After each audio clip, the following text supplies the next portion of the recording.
দর্শক স্বাগত জানাচ্ছি এনটিভির নিয়মিত আয়োজন এই সময়ে। নির্দলীয় সরকারের অধীনে নির্বাচনের দাবিতে এখনও অনড় অবস্থানে বিএনপি। বিরোধী দলগুলো বলছে আওয়ামী লীগ সরকারের অধীনে নিরপেক্ষ নির্বাচন হবে না। এদিকে সংবিধানের বাধ্যবাধকতার কথা বলে দলীয় সরকারের অধীনে নির্বাচনের কথা বলছে ক্ষমতাসীন দল। সেভাবেই চলছে তাদের প্রস্তুতি। এই অবস্থায় কতটা সংকট বা সংঘাতের দিকে যাচ্ছে দেশ, এর সমাধানই বা কী হতে পারে? এসব সহ সাম্প্রতিক নানা বিষয় নিয়ে আলোচনা করব আজকের এই সময়ে। সাথে আছে আমি সীমান্ত খোকন। স্টুডিওতে আমাদের সাথে আছেন জাতীয়তাবাদী কৃষক দলের সাধারণ সম্পাদক জনাব শহীদুল ইসলাম বাবুল, আওয়ামী যুবলীগের যুগ্ম সাধারণ সম্পাদক জনাব বিশ্বাস মতিউর রহমান বাদশাহ এবং ঢাকা সাংবাদিক ইউনিয়নের সাবেক সভাপতি সিনিয়র সাংবাদিক জনাব কুদ্দুস আফরাদ। স্টুডিওতে আপনাদের স্বাগত জানাচ্ছি। তো আসলে বুঝতেই পারছেন যে আমরা আসলে নির্বাচন কেন্দ্রিক আলোচনায় আছি। নির্বাচন যেহেতু বলা হচ্ছে যে সামনে কিছুদিন বাকি, তো আলটিমেটলি আজ আওয়ামী লীগের একটা প্রতিনিধি দল মার্কিন অ্যাম্বাসেডরের সাথে মিট করেছেন। তো সেখানে ওবায়দুল কাদের সাহেব বলেছেন যে আসলে তত্ত্বাবধায়ক ইস্যুতে আর ফিরে যাওয়া সম্ভব না। তো জনাব শহীদুল ইসলাম বাবুল, এই বিষয়টা আসলে কিভাবে দেখছেন? হ্যাঁ, এটা তো পুরনো কথা। আসলে আমাদের দর্শক শ্রোতা যারা আছেন এবং আমাদের দুজন সহ আলোচক সহ সবাইকে আমি ধন্যবাদ জানাই। আওয়ামী লীগের সেক্রেটারি জেনারেল আজকে যেটা বলেছেন এটা গতানুগতিক সব জায়গায় বলেছেন। তো পার্থক্যটা হলো আজকে উনি মার্কিন অ্যাম্বাসেডার, তার কাছে তার বাসায় বা অফিসে বা কোথাও তাদের যে সাক্ষাৎ, শুধু উনি না, ওনার সাথে আওয়ামী লীগের প্রতিনিধি দল সাক্ষাৎ করেছেন।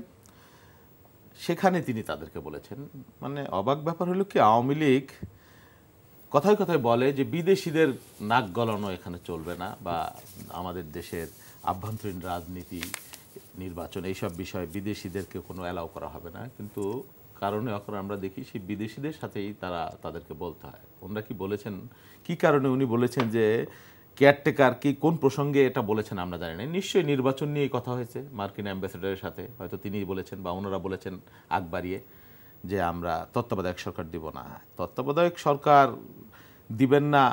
আবার এক সময় ওনারাই বলেছেন যে আমরা আজীবনের জন্য তত্ত্বাবধায়ক সরকার চাই। তখন যে চেয়েছেন সেই ভুলটা কিন্তু তারা এখনো স্বীকার করেননি, তার জন্য দুঃখ প্রকাশও করেননি যে আমাদের ওই চাওয়াটা ভুল ছিল। তাহলে কি কারণে এখন তারা বলছেন? তত্ত্বাবধায়ক সরকারের দাবি কেন আসছে? তত্ত্বাবধায়ক সরকারের দাবি আসছে বা নিরপেক্ষ সরকারের যে দাবি, এই কারণে আসছে যে দলীয় সরকারের অধীনে বাংলাদেশে কখনো কোনো নির্বাচন গ্রহণযোগ্য হয়নি বা সরকারের পরিবর্তন হয়নি। যেই দলই ক্ষমতায় থেকেছে তারাই নির্বাচন করেছে। ইভেন এমনও হয়েছে যে যেই সরকার 91, 96 বা 2001 আমরা দেখেছি যে যেই সরকারের অধীনে ইলেকশন কমিশন তত্ত্বাবধায়ক সরকারের অধীনে এবং ইলেকশন কমিশনের অধীনে সুষ্ঠু নির্বাচন করেছে, তারা উপনির্বাচনগুলো সুষ্ঠু করতে পারে না। এটা প্রমাণিত সত্য যে দলীয় সরকারের অধীনে নির্বাচন সুষ্ঠু হয় না। এবং শুধুমাত্র জাতীয় নির্বাচন না, আপনার আঞ্চলিক যে কোনো নির্বাচনের চিত্র দেখেন বাংলাদেশের নির্বাচন তো এখন একটা আতঙ্কের ব্যাপার হয়ে গেছে। শুধুমাত্র হাট বাজারের নির্বাচন, ক্লাব কমিটির নির্বাচন, মসজিদের নির্বাচন বলেন, ইভেন সুপ্রিম কোর্টের যে নির্বাচন, সমস্ত নির্বাচনগুলোকে আজকে প্রশ্নবিদ্ধ করে ফেলা হয়েছে, কলঙ্কিত করে ফেলা হয়েছে। আপনি কয়েকদিন আগে সুপ্রিম কোর্টের যে নির্বাচনটা, ভয়াবহ বাস্তবতা আমরা দেখলাম। একটা সমাজের অগ্রবর্তী অংশ, আমাদের আইনজীবী, আমরা লার্নেড লয়ার বলি আমরা, এবং সারা জাতির চোখ সেখানে ছিল। সেই নির্বাচনের যে ভয়ানক বাস্তবতা, 1000 পুলিশ মোতায়েন করে সাংবাদিকদেরকে পিটিয়ে পায়ে পিষে সেখান থেকে বের করা হয়েছে, ঢুকতে দেওয়া হয়নি কি হচ্ছে না হচ্ছে সেই কারণে। এবং একতরফা একটা নির্বাচনের কলঙ্ক তারা সেখানে প্রদর্শন করলো। এটা একটা ট্রায়াল হয়ে গেল দেশের মানুষকে বোঝানো বা দলের নেতাকর্মীদের বোঝানো যে এইভাবে আমরা নির্বাচন করব 24 সালে, এবং 18 সালের মতো, 13 সালের মতো বা সুপ্রিম কোর্টের মতো নির্বাচন করে আবারও আমরা ক্ষমতায় আসবো। কনফিডেন্স তৈরি করা প্রশাসনের লোকদের মধ্যে, তার দলের লোকদের মধ্যে। কিন্তু পৃথিবীতে পানি পদ্মা যমুনা দিয়ে অনেক গড়িয়ে গেছে, তো সেই জন্যে এই বাস্তবতা, 18 সালের বাস্তবতা, সুপ্রিম কোর্টের বাস্তবতা বা 13 সাল 14 সালের বাস্তবতা বোধহয় 24 সালে হবে না। আচ্ছা, আপনার মানে আমরা আসি, সেটার কারণও আছে আর কি।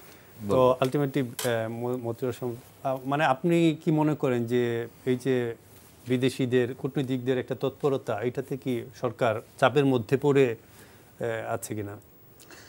জি, আপনাকে ধন্যবাদ। একই সাথে আপনার মাধ্যমে শ্রদ্ধেয় সহ আলোচক এবং এনটিভির দর্শক শ্রোতাদের শুভেচ্ছা জানাচ্ছি। এখানে বিষয়টা খুব পরিষ্কার যে আওয়ামী লীগের পক্ষ থেকে কিন্তু এই বিষয়টি বারবার সুস্পষ্টভাবে বলা হয়েছে যে বিদেশে আমাদের বন্ধু আছে, প্রভু নয়। এবং আপনি জানেন একটি রাষ্ট্রযন্ত্র পরিচালনা করতে গেলে নানান কারণেই বহির্বিশ্বের সাথে কানেক্টিভিটি দরকার। এই গ্লোবালাইজেশনের যুগে ছোট্ট দেশ বাংলাদেশ শুধুমাত্র বাংলাদেশের মতো চলবে এটি কখনোই সম্ভব না। সঙ্গত কারণেই বিদেশের সাথে আমাদের রাজনৈতিক সম্পর্ক আছে, কূটনৈতিক সম্পর্ক আছে, আর্থিক সম্পর্ক আছে, নানান বিষয়ে নানান দেশের সাথে ইস্যু জড়িত আছে। এটিকে আমরা খুব পরিষ্কার করে দেখি।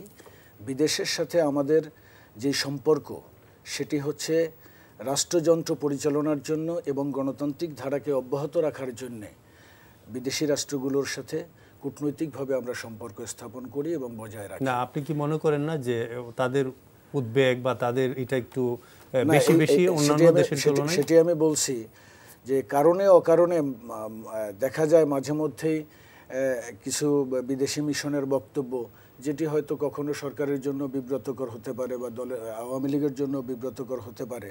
তবে এই ক্ষেত্রে আমাদের অ্যাক্টিভিটি এবং আমাদের লক্ষ্য, আমাদের মিশন ভিশন আমাদের কাছে। এখানে আপনি যেটি বলেছেন, বিদেশি কোনো প্রেসক্রিপশনের কাছে মাননীয় প্রধানমন্ত্রী শেখ হাসিনার সরকার, আওয়ামী লীগের সরকারও তাদের কথায় চলে না। এবং যেটি বলেছেন, নির্বাচন ইস্যু নিয়ে নানান কথা হতে পারে, বিদেশি রাষ্ট্রগুলো তাদের অবজারভেশন দিতেই পারে, কিন্তু আওয়ামী লীগ সরকার, মাননীয় প্রধানমন্ত্রী শেখ হাসিনার সরকার কখনোই এটি নিয়ে বিব্রত কিংবা বিচলিত নয়। জনাব কুদ্দুস আফরাদ, আপনি কি মনে করেন যে নির্বাচন নিয়ে মানে এখন যেটা হচ্ছে আসলে তাহলে মানে ক্ষমতাসীন দল বা সরকার কতটা চ্যালেঞ্জের মধ্যে আছে এই নির্বাচন ইস্যুতে? ধন্যবাদ আপনাকে, ধন্যবাদ দুইজন সহ আলোচক সহ এই মুহূর্তে টেলিভিশনের সামনে যারা আছেন সবাইকে শুভেচ্ছা।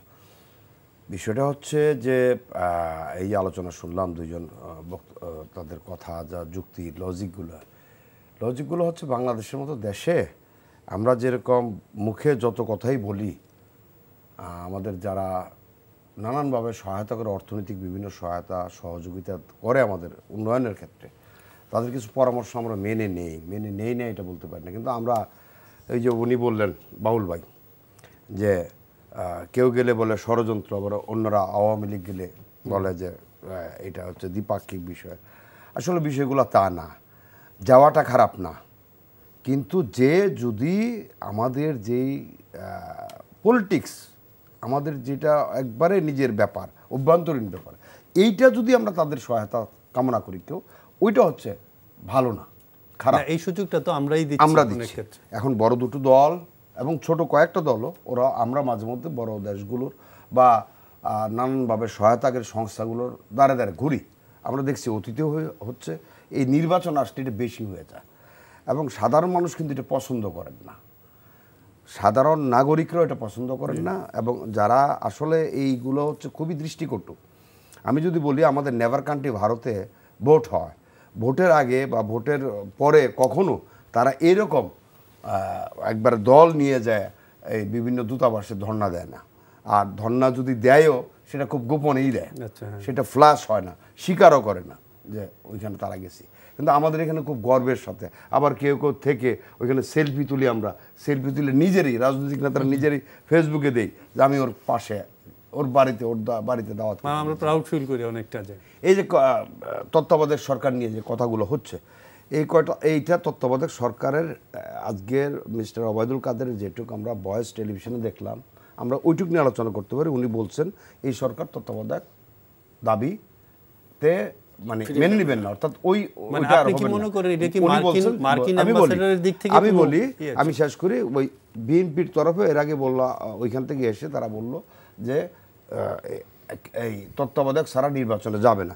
এখন কথা হচ্ছে উনারা কে, আদৌ কি ওনারা এই তত্ত্বাবধায়ক, ওনারা কিন্তু তরফ থেকে কিন্তু বারবার বলছে বাংলাদেশের নির্বাচন, বাংলাদেশের এটা নিজেদের অভ্যন্তরীণ ব্যাপার, এইটা নিয়ে তাদের কোনো ইন্টারফেয়ার নেই। কিন্তু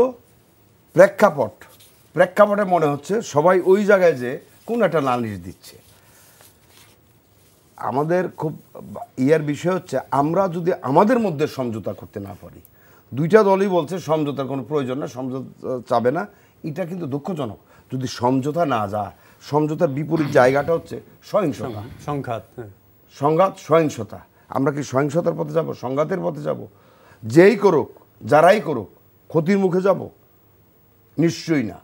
এবং আমি সেই জন্য মনে করি যে নির্বাচনের আগে একটা সমঝোতা হবেই, অলরেডি আন্ডার ট্রায়ালে নানানভাবে কথাবার্তা যে চলছে না সেটা না, তারপরেও আমি মনে করি এইটা নিয়ে উদ্বিগ্ন পর্যায়ে রাখা এবং এই ধরনের ইয়াতে বরঞ্চ নির্বাচনী জোয়ারটা যাতে আসে, ভোটের জোয়ার আসে, সামনে ভোট হবে, কোন মাধ্যমে আওয়ামী লীগ তরফ থেকে বলা হচ্ছে যে কনস্টিটিউশনের বাইরে যাবে না, বিএনপির তরফ থেকে বলা হচ্ছে দলীয় সরকারের অধীনে নির্বাচন হবে না, সংসদ ভেঙে দিতে হবে, নির্বাচন কমিশন নতুন করে গড়তে হবে।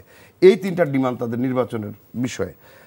আমি মনে করি যে 14-18 যে নির্বাচনী প্রেক্ষাপট অতীতের তো আছে, এরকম আমাদের অনেকে আছে, যেটা বাবুল ভাই বললেন, আবার তত্ত্বাবধায়ক সরকার খুব সবাই গেলেন, আমি সেই জায়গায় একমত না, এটা স্পষ্টই বলছি।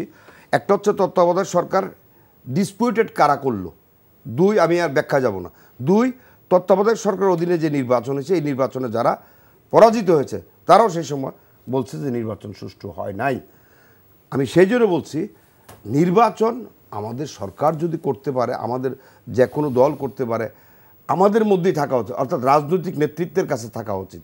ফাঁকে অন্য কেউ বসাইলে সেটার খারাপ দিক কি বাবুল ভাই এবং আমাদের মতিউর রহমান বিশ্বাস ভাই ওনারা ভালো করে বুঝেন, যে মধ্যে যদি কেউ আসে সে যদি এটা কন্টিনিউ 5 বছর করে 10 বছর করে করার কিছু নাই। সো এই মধ্যের অন্য কাউকে, অনির্বাচিত কারো হাতে যাতে ক্ষমতা না যায় সেই জায়গাটা থাকতে হবে। এখন নির্বাচিত লোকেরা যদি করতে পারে ভালো, না করতে পারলে এখন কোন সময় কি হয় ওইটা আমরা বলতে পারি না। আমি যেটা মনে করি এখানে এই রাজনৈতিক নেতৃত্বের হাতে ক্ষমতা রেখেই নির্বাচন হওয়া ভালো। ধন্যবাদ।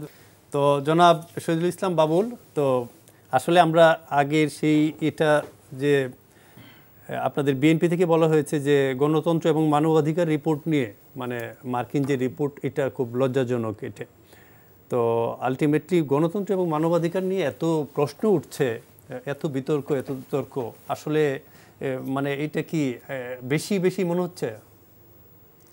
হ্যাঁ, এটা বলি, তার আগে আপনার এটা বলবো, আমি নোট রাখলাম। আমি আমার 2 আলোচকের প্রসঙ্গ টেনে বলি, আফরাদ ভাই একটা কথা সত্য বলেছে, ভালোই বলেছে, যে আমরা এই বিদেশি মিশনগুলো বা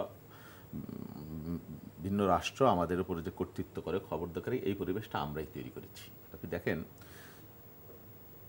বললো ভাই যেটা বললো, ভারতের উদাহরণ দিয়ে বললো যে ভারতে এটা নাই, বা উন্নত রাষ্ট্র যারা যেখানে মজবুত গণতন্ত্র আছে সাধারণত সেখানে নাই। কেন নাই? আমি যদি আমার সত্যের পথে থাকি, ন্যায়ের পথে থাকি, আমার ভোট ব্যবস্থাকে আমি যদি ত্রুটিপূর্ণ করতে পারি, চিন্তা করেছেন আমরা 51 বছর স্বাধীনতা পার করেছি, এখনো আমরা একটা বাংলাদেশের সুষ্ঠু ভোট ব্যবস্থা তৈরি করতে পারিনি, এটা সম্ভব হয়নি। তাহলে তো আমাকে ইন্টারাপ্ট করবেই একজন, আমাকে আমার মধ্যে ঢুকবেই। এখন তো গণতন্ত্র বলেন, মানবাধিকার বলেন, এটা কোনো লোকাল বিষয় না, এটা একটা গ্লোবাল বিষয় হয়ে গেছে, একটার সাথে আর একটা সম্পৃক্ত হয়ে গেছে সমস্ত কিছুই। ইন্ডিয়া পারে, কারণ তাদের ভোট ব্যবস্থা এখন ওইরকম কোনো ত্রুটিপূর্ণ বলা যায় না, বা তাদের অর্থনীতি বা তাদের রাজনীতি বা জাতীয় ঐক্য, দেশপ্রেম, এখনো তাদের সেটা, কিন্তু আমরা এখানে সেটা পারিনি। বিশেষ করে এই আওয়ামী লীগ সরকারের কয়েক আন্দোলনে এটা সম্ভব হতো যদি আমরা সঠিক পথে থাকতাম, আমাদের গণতন্ত্র, মানবাধিকার, ভোটের ব্যবস্থা ন্যূনতম একটা স্ট্যান্ডার্ড যদি আমরা রাখতে পারতাম, তাহলে ইন্টারফেয়ার করবার সুযোগ কিন্তু তার কম পেত।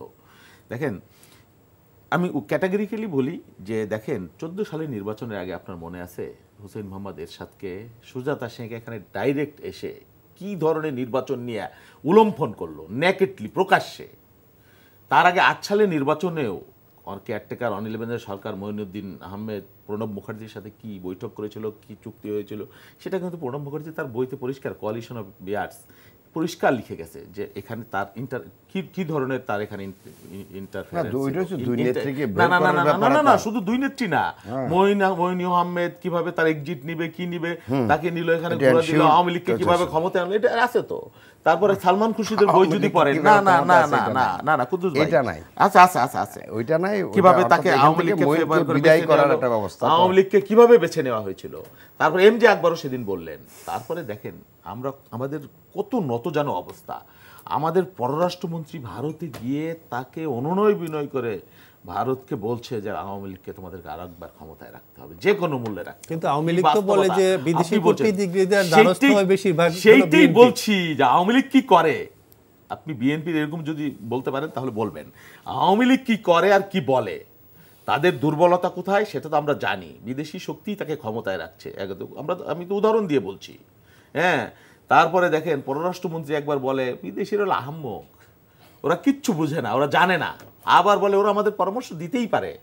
আবার বলে ওদের গণতন্ত্র নাই, ওদের গণতন্ত্র খুব দুর্বল, আমাদেরটা খুব শক্তিশালী, মর্যাদাবান। আবার বলে ওখানে যায় মন্ত্রী এসে ওয়াশিংটনে যে আমার তো কিছুই ছিল না, আমার ঘর ছিল না, বাড়ি ছিল না, আমেরিকার কাছে আমি কৃতজ্ঞ।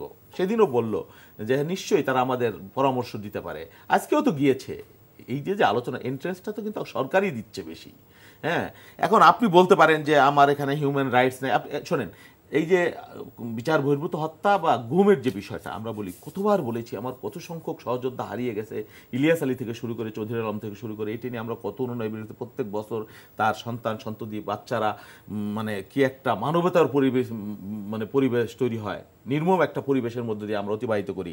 অথচ সরকার পক্ষ থেকে বলে না কিসের গুম হয় নাই, কেউ পালিয়ে গেছে, কেউ প্রেম করতে গেছে, কেউ দেনার দায়ে গেছে। কি নিষ্ঠুর তামাশা আপনি বলেন।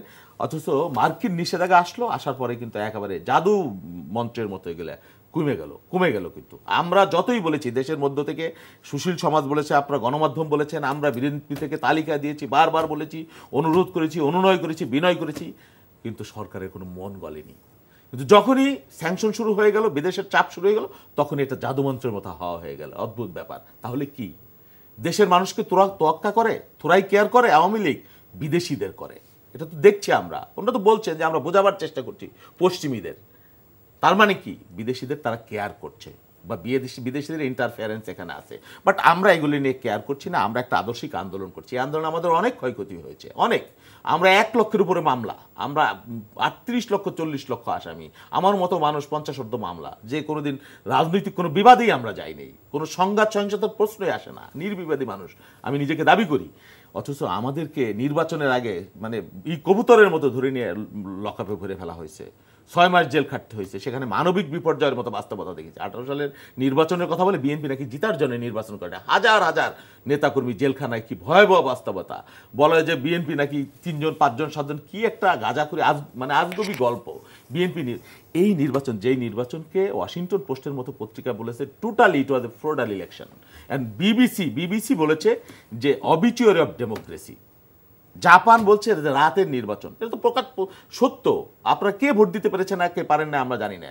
বাংলাদেশে ভোটের আগের দিন, আচ্ছা ধরে নিলাম বিএনপি জিতার জন্য করে না, তাহলে আগের দিন রাতের বেলায় কি কারণে আপনি ভোট করলেন? আবার আপনি এরকম একটা ভোট করার পায়তারা করছেন। তাই তো করছেন। এবং এই যে বাস্তবতা বাংলাদেশকে কোথায় নিয়ে যাবে, আওয়ামী লীগ কিন্তু ভয়ঙ্কর পথে হাঁটছে। আওয়ামী লীগকে গণতন্ত্রের সাথে আসতে হবে, মানুষের সাথে আসতে হবে, না হলে আওয়ামী লীগ মারাত্মকভাবে ক্ষতিগ্রস্ত হবে, দেশ তার ফল ভোগ করবে এবং আমরা আমাদেরও এর জন্য ফল ভোগ করা। আচ্ছা, বিশ্বাস মতিউর রহমান সাহেব, আপনি কি মনে করেন যে আসলে আমাদের এই যে রাজনৈতিক এটা কি মানে ইমব্যালেন্স অবস্থার মধ্যে আছে কিনা? আমি একটু বাবুল ভাই এত বেশি প্রসঙ্গ উত্থাপন করেছে যে এটার প্রসঙ্গে আলোচনা করা হয়তো অত সময় আমি পাবো না। আপনি দেখেন, আওয়ামী লীগের একজন এমপি, এই সরকারের একজন মন্ত্রী, সে কি ভারতে গিয়া আওয়ামী লীগের ক্ষমতা আনার জন্য বলবে না বিএনপি জামাতের ক্ষমতা? এটা তো আপনাদের পররাষ্ট্রমন্ত্রী বলছে, আমি সেই কথাটাই বলছি। ইন্টারেস্টিং ঘটনা কি জানেন, আমি আওয়ামী লীগের কর্মী হিসেবে এই বক্তব্যকে অবশ্যই ওন করি। আমি যদি চান্দেও যাই, আমি আগামী নির্বাচনের মধ্য দিয়ে আওয়ামী লীগ ক্ষমতায় আসুক, এটাই আমি চাই। এটা আমি চান্দে গেলেও বলবো। ভারত কেন, আমি একটু বলতে দেন, আপনার বলার সময় কিন্তু আমি কোনো ইন্টারাপ্ট করিনি। আচ্ছা বলেন। মোদি সাহেব প্রধানমন্ত্রী হওয়ার পর এই দেশে মিষ্টি খাওয়াইছে কে, আওয়ামী লীগ না বিএনপি? বলেন। মোদি সাহেব ভারতের প্রধানমন্ত্রী হওয়ার পর বিএনপি খুশির বন্যা বওয়াই দেশে, মিষ্টির বন্যা বওয়াই দেশে, আওয়ামী লীগ কিন্তু করে নাই। আমি বলি পররাষ্ট্রমন্ত্রী আওয়ামী লীগের এমপি, উনি এই সরকারের মন্ত্রী। সো উনি ভারত কেন, যুক্তরাষ্ট্র কেন, চান্দে গিয়েও বলবে আগামী নির্বাচনের মধ্য দিয়ে আওয়ামী লীগ আবার ক্ষমতা আসতে চায়। এটা কি সাহায্য চাইতে পারে? যে না, সাহায্য চাওয়ার কোনো বিষয় নাই, সাহায্য চাওয়া না। এটা যদি রাজনৈতিক সৌজন্যতার বিষয় বলেন, আমি আপনার শুভাকাঙ্ক্ষী হিসেবে আপনার কাছে আশা করতে পারি যে আপনি আমার জন্য শুভকামনা করেন, এইটুকুই। এর বাইরে আপনি দেখেন, আপনি নিজেই একটা কথা বলেছেন যে কে কি সহযোগিতা নেয় আর কে চান্স দেয়, এইটা জনগণ বিচার করবে। জনগণ এত বোকা না। আপনি নিজে একটা কথা বলেছেন যে আওয়ামী লীগ কয়বার বিদেশি মিশনগুলোর কাছে গেছে, বিএনপি কতবার গেছে বলেন? আপনি নিজেই বলেছেন বিএনপি বেশি গেছে। আমি একটু বলি, এটা বাস্তব, আমরা বলি, এটা আপনি পরিসংখ্যান দেখেন। আর একটা, এই যে অনেক ঘটনা বলেন, মানবাধিকারের কথা বলেন, যারা ৭৫-এর বঙ্গবন্ধুর খুনিদের আশ্রয় দিয়েছে, প্রশ্রয় দিয়েছে, তাদের মুখে মানবাধিকারের কথা শোভাই পায় না। ইলিয়াস আলীর গুমের কথা বলেন, আওয়ামী লীগ কিংবা সরকারের কারো বক্তব্য চেক করার দরকার নেই। প্লিজ চেক মির্জা আব্বাসের বক্তব্য। আপনার দলের স্থায়ী কমিটির সদস্য মির্জা আব্বাস পরিষ্কার বলেছে, টেলিভিশনে এসেছে, মিডিয়ায় এসেছে, যে ওই ঘটনার একদিন বা 2 দিন আগে বিএনপি অফিসে কাদের সাথে বাকবিতণ্ড হয়েছে, এমনকি উনি এই মন্তব্য করেছে। এটার জন্য সরকারকে দায়ী করেন কেন? এখন এই ঘটনাগুলো বাংলাদেশে কম বেশি বরাবর ঘটেছে। যেমন আমি বলি, আমার রাজনীতির গোল ক্ষমতা, মাধ্যম নির্বাচন। বাংলাদেশের বিভিন্ন সময়ে ভালো খারাপ নির্বাচন হয়েছে, তত্ত্বাবধায়ক ইস্যু উঠে এসেছে। আমি আওয়ামী লীগের একজন কর্মী হিসেবে পরিষ্কার বলি, অবশ্যই আমি তত্ত্বাবধায়ক সরকারের জন্য আন্দোলন করেছি। তবে বাবুল ভাই যেটি বলেছে এটি মিথ্যা। চিরদিনের জন্য না, ফর দ্য টাইম বিং, একটা নির্দিষ্ট সময়ের জন্য নির্বাচন ব্যবস্থাটাকে উন্নত করার জন্যে আমরা তত্ত্বাবধায়ক সরকারের জন্য আন্দোলন করেছি। কি কারণে? যে বাংলাদেশের নির্বাচনী ব্যবস্থা ৭৫-এর পরে সামরিক শাসকরা নির্বাচনী ব্যবস্থাকে ধ্বংস করে দিয়েছিল বলেই বাংলাদেশের তত্ত্বাবধায়কের প্রশ্ন উঠে এসেছে। নির্বাচনী সরকার আসার পরে কি ওই যে গত নির্বাচনটা যে এখন আমি বলি বাংলাদেশে আওয়ামী লীগ সরকার খুব ভালো এককালে শতভাগ শুদ্ধ নির্বাচন উপহার দিয়েছে, এটা আমি বলবো না। তবে আমি কিন্তু বাংলাদেশের একজন নাগরিক হিসেবে এই স্বাধীন বাংলাদেশে অন্তত 3টি দলের শাসনামল দেখেছি, বিএনপি, জাতীয় পার্টি, আওয়ামী লীগ। আমি ক্যাটাগরিক্যালি বলি, বিএনপির প্রতিষ্ঠাতা জিয়াউর রহমান সাহেব তার জীবদ্দশায় 2টি নির্বাচন করেছেন। একটি তার ব্যক্তিগত, সে প্রধান সামরিক আইন প্রশাসক থাকা অবস্থায় রাষ্ট্রপতির প্রতি আস্থা আছে কি নাই এই হ্যাঁ না ভোট অনুষ্ঠান করেছেন 78 সালে। আপনি নিশ্চয়ই মনে আছে, সেই নির্বাচনে 98% ভোট পড়েছে। এটি কোনো ক্রমেই সম্ভব না। বাংলাদেশে কত শতাংশ লোক নির্বাচনী প্রক্রিয়ার সাথে সরাসরি সংযুক্ত থাকে, আপনি সেই পরিসংখ্যানটা নেন, তাহলে 98% ভোট কি পড়া সম্ভব? আমি বলবো বাংলাদেশে 75 পরবর্তীকালে প্রথম তো নির্বাচনের বড় বাসটা দিয়ে গেছেন জিয়াউর রহমান, যে 98% ভোট একটা হাস্যকর নির্বাচন উপহার দিয়েছেন। এরপরে 79 সালের সংসদ নির্বাচন করেছেন, যেখানে আওয়ামী লীগকে দয়া করে 39টি সিট। 78 সালে আরেকটা নির্বাচন হয়েছে, জুন, প্রেসিডেন্ট নির্বাচন স্যার। এরপরে 79 না, আমি ওই 2টা নির্বাচনকে একটু মেনশন করতে চাচ্ছি, হাইলাইট করতে চাচ্ছি। তা 79 সালের সংসদ নির্বাচনে আওয়ামী লীগকে দয়া করে 39টি সিট দেওয়া হয়েছিল। সেই নির্বাচন নিয়ে যথেষ্ট বিতর্ক আছে। এই গেছে বিএনপির নির্বাচন জিয়াউর রহমান সাহেবের আমলে। তারপরে বেগম খালেদা জিয়ার আমলে শুধু একটি নির্বাচনই করেছে বিএনপি, সেটি ছিল 1996 সালের 15ই ফেব্রুয়ারি নির্বাচন। সেই নির্বাচনের পরিণতি কি আপনি বলেন? আমি যুক্তির খাতিরে ধরে নিলাম আওয়ামী লীগ একদম দেশকে রসাতলে দিছে, নির্বাচনকে ধ্বংস করে দিছে। তাইলে আপনারা যখন নির্বাচনকে ধ্বংস করেছিলেন তখন আওয়ামী লীগের নেতৃত্বে এই দেশের জনগণ আন্দোলন করে তত্ত্বাবধায়ক সরকার প্রতিষ্ঠিত করে ছেড়ে দিয়েছে।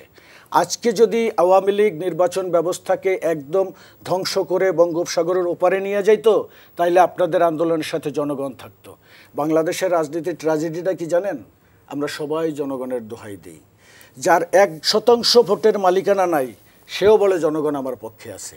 আজকে আমি পরিষ্কার বলি, জনগণ যদি আজকে সরকারের সাথে না থাকতো, আওয়ামী লীগের সাথে না থাকতো, তাইলে তো আওয়ামী লীগের 2014 সালের 5ই জানুয়ারি নির্বাচন কিংবা 18 সালের নির্বাচনের পরে ওই 15ই ফেব্রুয়ারি পরিণতি হইতো। 15ই ফেব্রুয়ারি নির্বাচন হয়েছে, 30শে মার্চ বেগম খালেদা জিয়া পদত্যাগ করেছেন। সংসদ, সরকার দুটোরই পতন হয়েছে। তাহলে আজকে আওয়ামী লীগের আমলে যদি তার চেয়েও খারাপ নির্বাচন হয়ে থাকে, তাইলে সেই পরিণতি কোথায়? আজকে তো আওয়ামী লীগ সরকারের নেতৃত্বে মন্দের ভালো দেশ পরিচালনা করছে। এবং আমি অত্যন্ত গর্বের সাথে বলি, আজকে বিশ্ব মহামন্দা, ইউক্রেন রাশিয়া যুদ্ধ, করোনাকালীন সময় এত কিছুর পরেও জীবন জীবিকার যে অপূর্ব সমন্বয় ঘটিয়েছেন মাননীয় প্রধানমন্ত্রী, সে কারণে সে বিশ্বে আলোচিত। শুধু আমরা কিছু রাজনৈতিক দল, কিছু রাজনৈতিক কর্মীরা শুধু বিরোধিতার জন্য বিরোধিতাই করি। আপনি বাংলাদেশের চেহারার দিকে তাকিয়ে দেখেন, 10 বছর আগের বাংলাদেশ, আজকের 2023 সালের বাংলাদেশ। তো আমি এবার যাব জনাব কুদ্দুস আফরাদ আপনার কাছে, যে আপনি নিশ্চয়ই জানেন যে গণতন্ত্র সম্মেলন হচ্ছে মার্কিন যুক্তরাষ্ট্রে। সেখানে এবার দ্বিতীয়বারের মতো, কিন্তু এবারও আসলে আমরা গণতন্ত্রের কথা অত বলি, কিন্তু বাংলাদেশ এই সামিটে মানে আমন্ত্রিত হয়নি। তো বিষয়টি কিভাবে দেখছেন আপনি একজন সাংবাদিক মার্কিনী হিসেবে? ভাষা, মার্কিনী অনুযায়ী এটা হচ্ছে আমাদের এখানে যে গণতন্ত্র, এটা হচ্ছে হাইব্রিড গণতন্ত্র। তো গণতন্ত্র এক এক জায়গায় এক এক রূপ, এক এক ধরনের।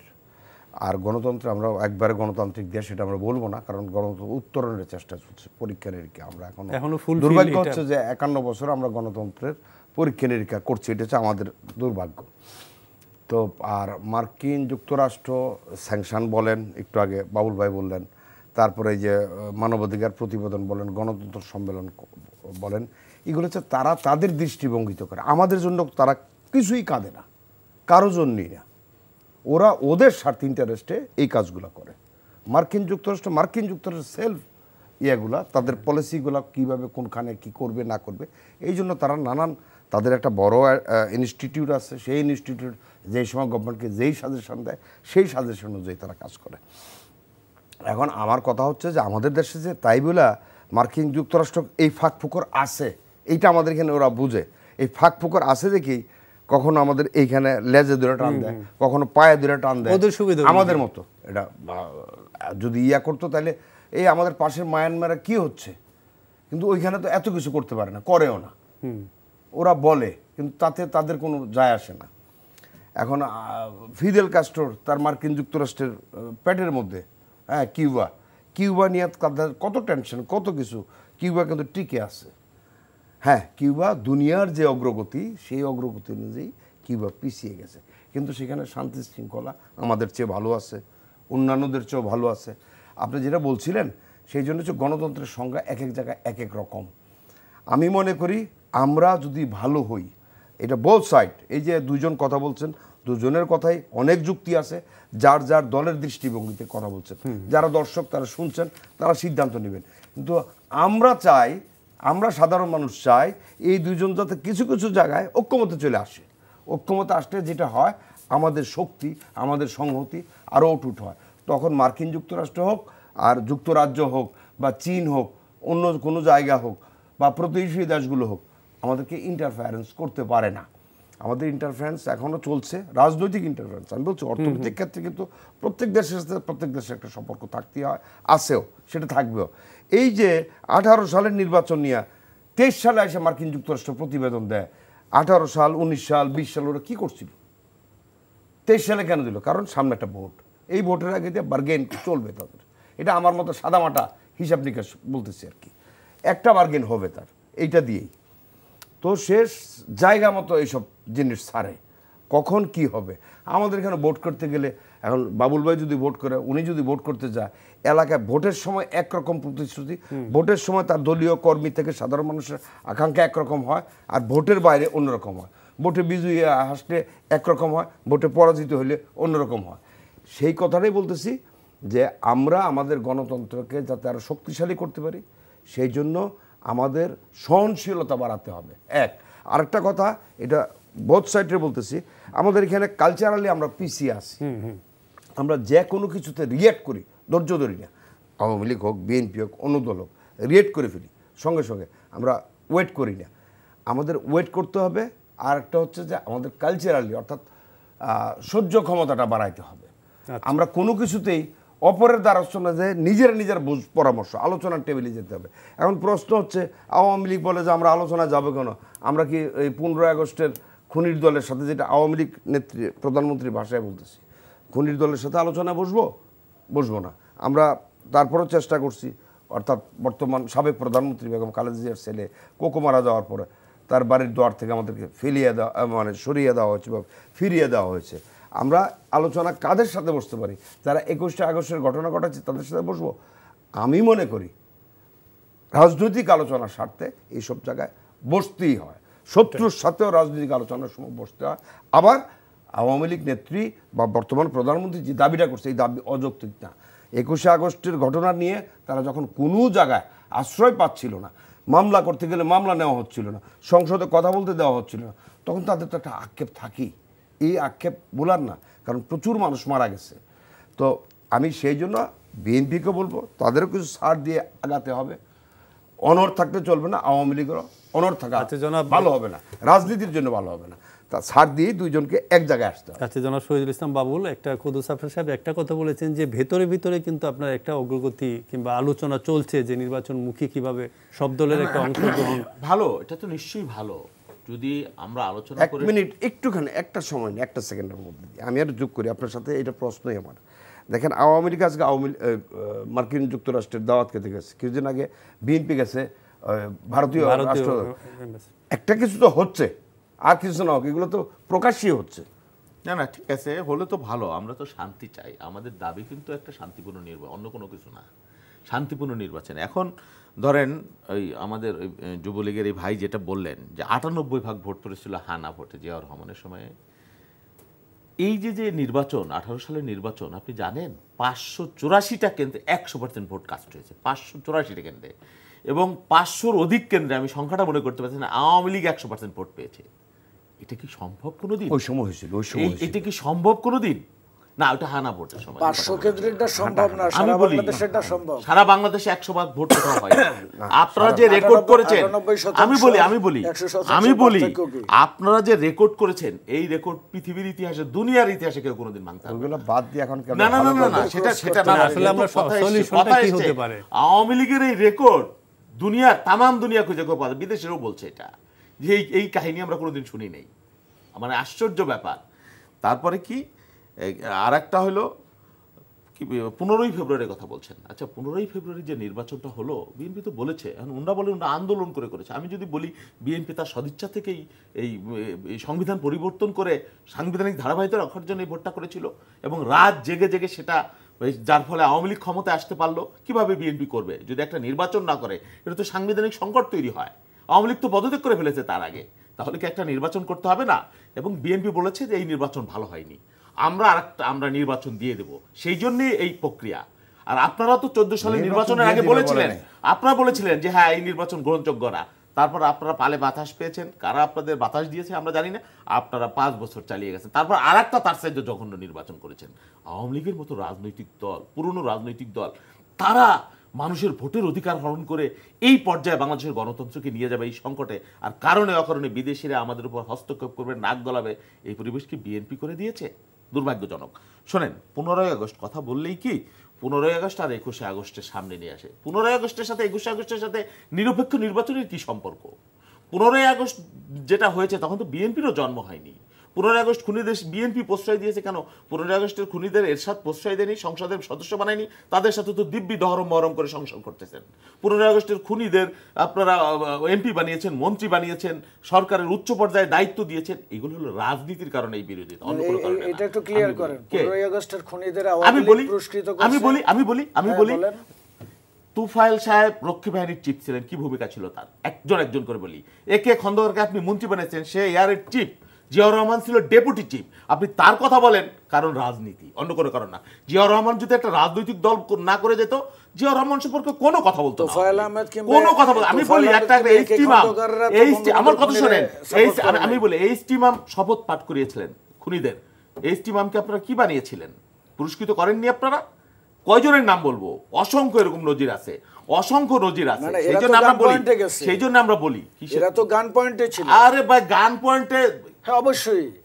তাহলে আপনার দলের মধ্যে কাকে গান পয়েন্টে অনেকে তো যায়নি, জেলখানায় তো নিহত হয়েছে অনেকে। তাহলে আদর্শটা কোথায় আপনার? আপনার নীতি নৈতিকতা শুধু তাই না, সব পালিয়ে গেছে, কেউ প্রতিবাদও করে নাই। নেতার লাশ সিঁড়িতে রেখে, এখন তো এত আওয়ামী লীগ, ডাইনে বায়ে সামনে পিছে আওয়ামী লীগের ঠালায় মঞ্চ ভেঙে পড়ে, অথচ কোনো আওয়ামী লীগকে পাওয়া যায় নাই। শোনেন, আপনি তাহলে কি আর্মিকে ভয় পাইছেন, মিলিটারিকে? এই তো কথা। আরে ভাই, বাংলাদেশের মানুষ পাকিস্তানি আর্মিকে ভয় পায় নাই, আইয়ুব ইয়াহিয়া টিক্কা খানকে। আদর্শিক দন্যতা কোথায় চলে গেছিল সেটাই হলো মূল কথা। নৈতিক অবস্থা কোথায় চলে গেছিল সেই কারণে সব পালিয়েছে, প্রতিবাদ করে নাই। এখন সব আওয়ামী লীগ হয়ে গেছে। এখনকার যে সংকট কিংবা আমরা যে সংকটের দিকে যাচ্ছি, এটার সমাধানটা কি বিশ্বাস মতিউর রহমান যদি বলেন আপনার দিকে? এটার সমাধান আমার কাছে একজন রাজনৈতিক কর্মী হিসেবে খুবই পরিষ্কার। সেটা হচ্ছে, আমি আগেই বলেছিলাম যে আমার গোল হচ্ছে ক্ষমতা, মাধ্যম হচ্ছে নির্বাচন। এখন বিএনপি নির্বাচন তত্ত্বাবধায়ক সরকার বলতে বলতে মুখে ফেনা তুলছে, বাট ট্র্যাজেডিটা দেখেন, 14 সালের নির্বাচনে তারা অংশগ্রহণ করলো না। তারপরে এই সরকারের আমলে কোনো স্থানীয় সরকার নির্বাচনে তারা অংশগ্রহণ করলো না। তার অর্থটা কি? আপনি গণতন্ত্রকে সাপোর্ট করলেন না? কিভাবে অংশগ্রহণ করবে যদি আপনি মনে করেন যে 18 সালের নির্বাচনটা যদি ওইরকম ভাবে তারা যেটা বলে যে রাতে আমি শেষ করি, আমি যুক্তির খাতিরে ধরে নিলাম যে এই আওয়ামী লীগ সরকার খুব খারাপ নির্বাচন করেছে। আমি তো আপনাকে ইতিহাস দেখাচ্ছি যে এই দেশের ইতিহাসটা খারাপ জিনিসের তো আসলে কম্পেয়ার থাকতে পারে না। না, কম্পেয়ারের বিষয় না, ভালো কম্পেয়ারের বিষয় না। আমি পরিণতিটা বলি যে আগে যেটাকে আমি খারাপ বলছি তার পরের পরিণতিটা কি, আর এখন খারাপটা বলি তার পরিণতিটা কি। 14 সালে বিএনপি নির্বাচন অংশগ্রহণ করে নাই। এই সরকারের আমলে এই মেয়াদে কোনো স্থানীয় সরকার নির্বাচনে অংশগ্রহণ করে নাই। তাহলে বিএনপি যে গণতন্ত্র বিলিভ করে সেটাই তো আমি মানি না। আমি এইটাই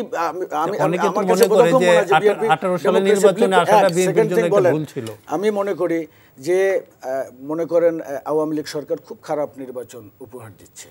তাইলে হয়তো কি আগের যে ইতিহাস সেটার পুনরাবৃত্তি হয়তো।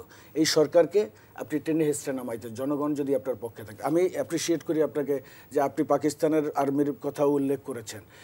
আমরাও এই দেশে 75 পরবর্তী সামরিক সরকারগুলোর বিরুদ্ধে আন্দোলন করেছি। 144 ধারা, দেখামাত্র গুলির নির্দেশ, কারফিউ, এটা এই সময়ও আমি ব্যক্তিগতভাবে রাজনীতির মিছিলের কর্মী ছিলাম। আমি বলি যে আমরা সাহেবের কাছে 1 মিনিটের জন্য যাব। যে আমি শেষ করছি যে নির্বাচনে অংশ নেবেন না আর এই যে না নিয়ে আপনি নির্বাচন সম্পর্কে মূল্যায়ন করলেন। কিন্তু আমি একটা উদাহরণ দিই, 70 সালে পাকিস্তানের সমস্ত অবকাঠামোর মধ্যেও কিন্তু বঙ্গবন্ধু জনগণের সমর্থন ছিল বিদায়ী নিরঙ্কুশ সংখ্যাগরিষ্ঠতা অর্জন করেছিল। আজকে যদি জনগণের ওই রকম সাপোর্ট বিরোধী দলের কাঁধে থাকে তাহলে অবশ্যই পরিবর্তন হবে। হয় নির্বাচনে এই সরকার পরাজিত হবে অথবা জোর করে ক্ষমতা নিলে সরকার আন্দোলন পতন হবে। যুদ্ধ করে তো কোনো কিছু করা যাবে না, নিজেদের মধ্যে বিষয়। আর ডিনাই করে কখনোই কোনো অর্জনে না, লং টাইম ডিনাই কোনো অর্জন আসে না। দেখেন 70 সালের নির্বাচন মৌলানা ভাসানী ডিনাই করার পক্ষে ছিল এবং বঙ্গবন্ধু ওই নির্বাচনে গেছিল। তখনও বলছিল ভোটের বাক্সে লাথি মারো, ওই বাংলাদেশ স্বাধীন করো। হ্যাঁ, কিন্তু বঙ্গবন্ধু নির্বাচন, কারণ জনতার ম্যান্ডেটটা যখন হয়ে গেছে ওই ম্যান্ডেটের ফলেই কিন্তু উনি দেশ স্বাধীন করেন বা যাই করেন, যাই হুকুম দেওয়ার ক্ষমতাটা তার হয়ে গেছে। সেই জন্য ডিনাই। এখন যেটা একটু আগে উনি বললেন, ওনার কথার প্রেক্ষিতেই বলছি, আওয়ামী লীগ যদি আপনারা তো অনন্তকাল ডিনাই করে বিএনপি যদি থাকে তাহলে যাবে কই? হয় বিএনপি ক্ষতিগ্রস্ত হবে নাহলে বাংলাদেশ ক্ষতিগ্রস্ত হবে। কোনটা একটা পথে তো যেতে হবে, দুটোই। অর্থাৎ এখন ডিনাইয়ের মাধ্যমে কিছুই আসে না। সো ডিনাই না করে কৌশল অ্যাপ্লাই করা উচিত। ধর নির্বাচন কমিশন ভোটে কিন্তু বেসিক্যালি আমাদের, আমি শেষ করে দিই, ভোটে বেসিক্যালি সরকারের দায়িত্ব খুবই কম থাকে, আমাদের এখানে ইন্টারফেয়ার করে, এটা আমি স্বীকার করেই বলতেছি। কিন্তু মূল দায়িত্ব হচ্ছে নির্বাচন কমিশন। নির্বাচন কমিশনকে যদি এখন ডাকে দুই দলকে যে আমাদেরকে পরামর্শ দেন, আপনাদের আমরা একটা ফেয়ার ইলেকশনের পদক্ষেপ নিই, নির্বাচন কমিশনের ডাকে বিএনপি বা অন্য আরও দল গেল না, তাহলে ডিনাই করলে কি দাঁড়ালোটা কি? দাঁড়ালো শূন্য। অর্থাৎ আমরা শূন্য থাকতে চাই না, আমরা চাই পজিটিভ কিছু। ধন্যবাদ আপনাদের তিনজনকে স্টুডিওতে আসার জন্য। প্রিয় দর্শক, এই ছিল আজকের এই সময়ের আয়োজন। আপনারা ভালো থাকুন, সুস্থ থাকুন, এই প্রত্যাশায় বিদায় নিচ্ছি। শুভরাত্রি।